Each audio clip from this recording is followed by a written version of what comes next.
तो गाइस आज मैं बताऊंगा how to ban Instagram account. And ये मेथड हर एक अकाउंट पे काम कर जाता है मोस्टली।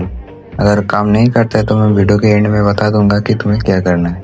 तो अगर चैनल पे न्यू हो तो मेरे 2 यूट्यूब चैनल सब्सक्राइब करो एंड टेलीग्राम चैनल ज्वाइन कर लो लेटेस्ट अपडेट के लिए। एंड मेथड्स तुम्हें वहीं पे मिल जाएगा। तो चलो अब वीडियो को शुरू करते हैं।